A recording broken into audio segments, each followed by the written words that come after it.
Hello, welcome to the SDGs Lead, a series of conversations with prominent SDGs changemakers worldwide. Today, I will talk with Neeshad Shafi from Qatar, a climate advocate, energy and policy expert on the Middle East, a one-year World Ambassador, a World Economic Forum Global Shaper, TEDx Speaker.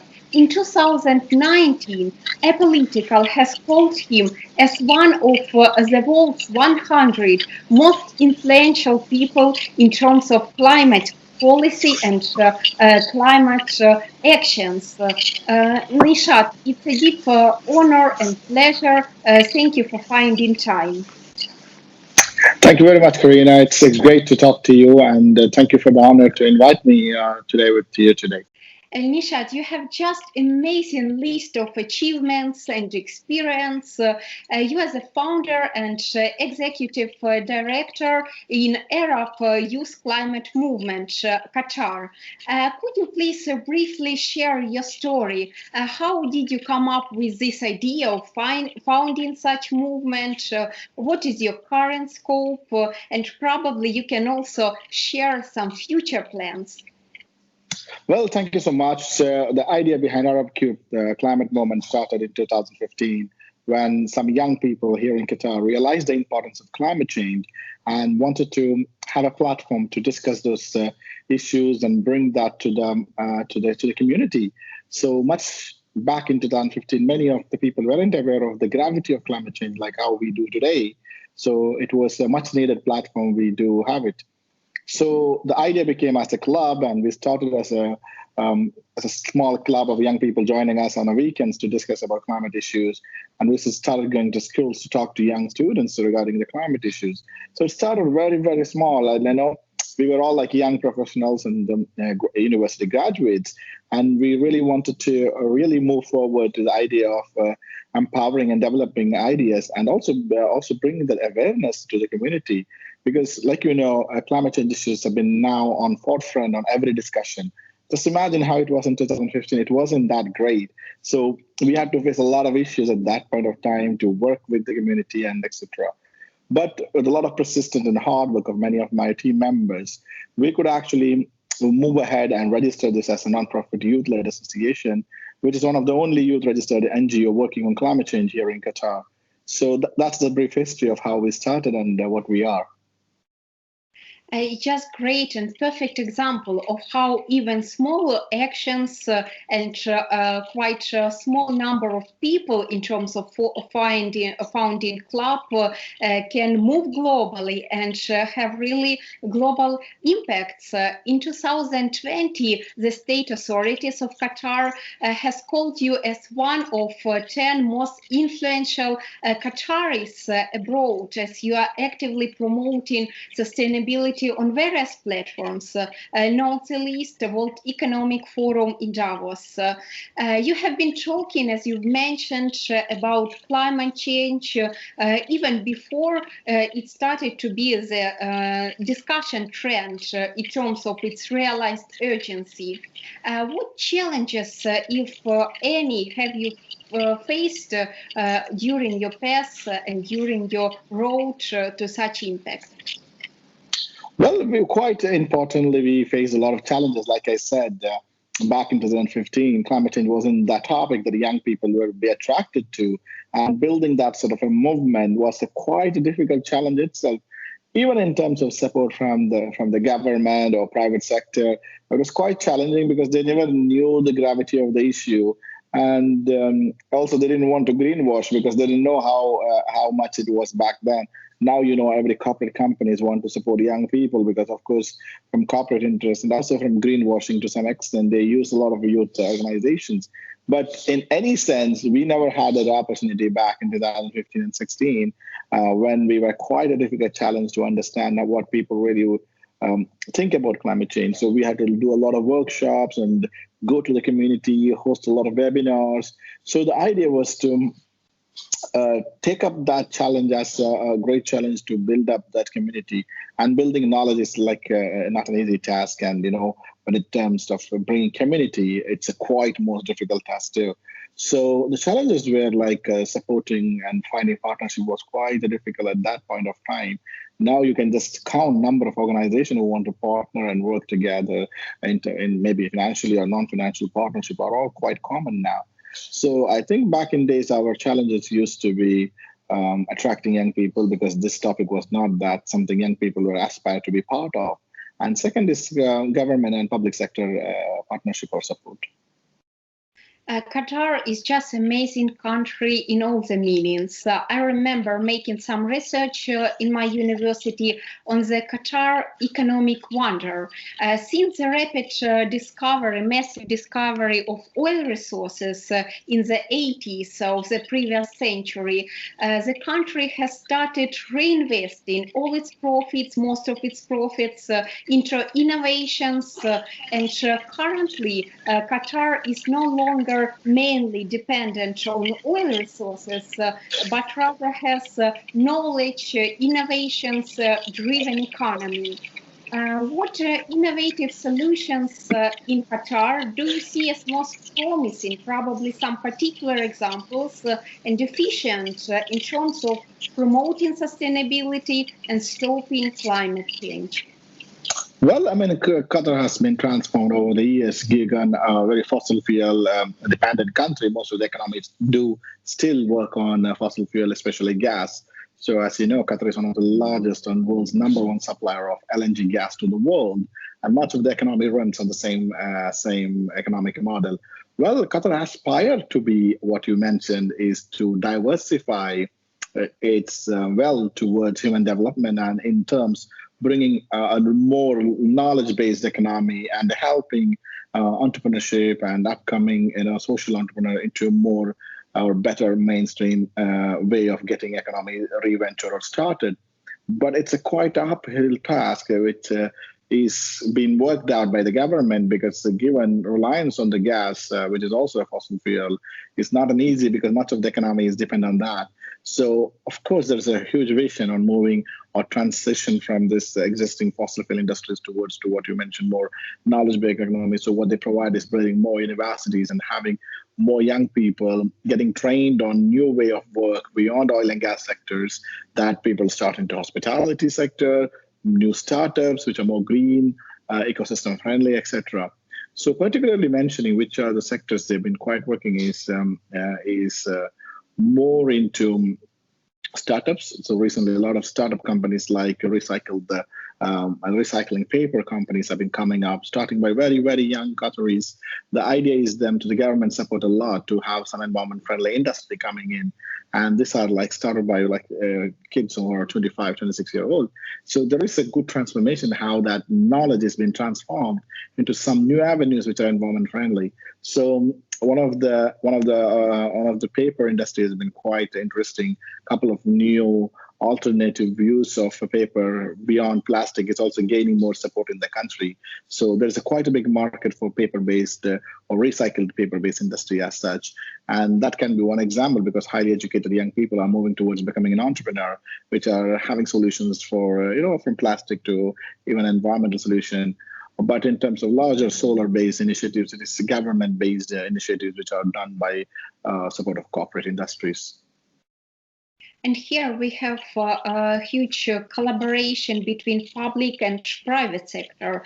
So most stakeholders are equally involved. Yes, like the basis of cooperation and a common effort. Yes, of course, there is a lot of synergies where corporations and government has to work in hand in terms of achieving the SDGs and global climate action and achieving the Paris Agreement. Let alone cannot be done by the government. There should be quite a support from the community as well. So if you want to make drastic changes like here, moving away from fossil fuel, you may have to pay more cost because in terms of oil and gas, we used to get a cheaper amount of oil. But when you're moving away, quite maybe expensive, but that's what public should be looking at, that there should be some burden on the community also. But you need to take that up because that is for the betterment of the community and also betterment of our earth. So there is some sort of understanding that community should know that at the end of the day, it is the government policy and that should be changed. But if that is changed, the community has to stand with the government to making sure those changes are inclusive and it is made sure that they are for the betterment of the community and the earth. Neeshad, could you please elaborate a bit more on how to ensure that young people are heard in terms of environmental participation, suggesting some fresh ideas, and truly cooperating with the government? As you've mentioned, we have some young, very young startups.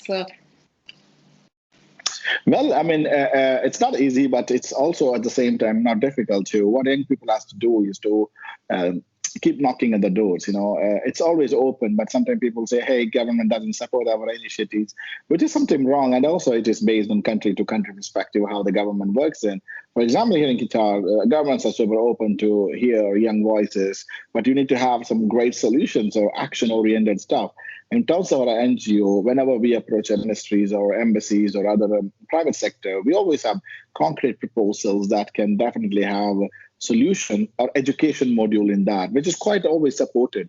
So in terms of industrial-based solutions, government has been so kind to help young people, providing them startup funding, and they provide them an infrastructure required. So what they have to do is for young people is to knock the doors of the governments, and at the same time with the private sector, if you think private sector are more stronger than the government in some of the countries, is that how you need to prioritize and also go with the best proposal you have and always try to have solution. And also it's longer impact. So you need to go with some KPIs that what are you going to achieve over the course of time? What are your milestones or visions or missions too, which are also important to showcase, because you just have some idea, doesn't even grant you any money from the government, at least from private sector. So you need to have a concrete challenges which addresses the local challenges and keep it always a local issue so that you're addressing it and you can see the solution by your hand or you feel it. So that is something young people will be looking into. So the idea is simple, keep it very simple and target local issues and go well prepared and have the idea, have the milestones and KPIs ready. So this is a way to attract investors in terms of having solution-based initiatives or startups for climate and environmental issues. So I only urge young people to come up with ideas, even if it is a more non-technical, like if you want to do advocacy and awareness or education programs, you have to make sure still that they are reaching out to the right target audiences. I liked your phrase that we should knock all the doors and try to facilitate and to be heard through providing lots of ideas in very systemic ways through KPIs, targeted approach, and very clear to address, because sometimes we knock at the door and it's just the wrong door, and near there is another door, and it is just for us the right place, the right people, and the right policy. What are the most urgent actions to be taken to stop climate change? There are, of course, many actions, but probably what we should prioritize more in terms of urgency and emergency. Well, in terms of climate action, like you mentioned, there are many perspectives. From the government perspective, we look after them to make sure that emissions are targeted in a good way, that they can help reduce the global emissions of CO2, which is a prime target of also Paris Agreement. From the public perspective is to reduce our carbon footprint. In terms of that, our NGO recently started a new project called Measure Your Carbon Footprint. The idea is to give the people or the community the understanding of how much impact we have as an individual has on an environment, and in that way trying to change the way they have our lifestyle so that they can reduce their impact or reduce their emission that is part of their day-to-day life, like from eating to traveling to flight to what you buy, etc. So that are some of the concrete projects we have been working into from a community perspective. That's what AYCM or Arabic Climate Movement does, is we want to target government, at the same time want to work with the community. So for community, we have activities where making them realize that it is not just a government problem. Of course, government has to target industries to reduce their emissions. But when it comes to community, you have a greater role too, that to reduce your footprint in terms that reduces your impact on the environment. So that is something we target upon, and that is what we work ahead, how community can be the real change maker from a very local or grassroots level, at the same time pushing the government for making the larger impact on reducing the global CO2 emissions. It's highly inspiring project. Good luck with it. As evidently, sustainable communities are those in which all the members, every member is quite sustainable in terms of minimizing his or her individual footprint. So thinking from ourselves perspective, it's also very important to reach big and very, very global outcomes. Neeshad, thank you so much for this amazing conversation, for these ideas conveyed. I hope that they will be heard. And as a final but very, very important point, what would be your message to people watching us and the world leaders on how to inspire to reach sustainability? Well, my message is to all the leaders and young people is that we need to make our voice heard. At the same time, you need to provide solutions. I know young people are very creative, talented, and extremely educated these days, have quite an important role in the society.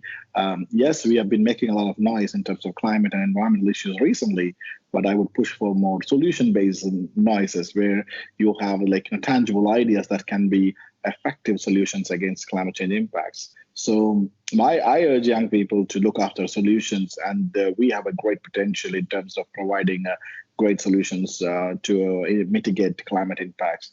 To the world leaders, I call them to make sure their commitments in terms of reducing the global CO2 emissions, which is part of their agreement with the Global Paris Agreement, and I hope they abide and stick to their commitments.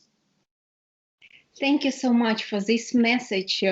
So we are moving forward from talks into practical actions, and I hope that we shall reach our outcomes, practical results on all the levels.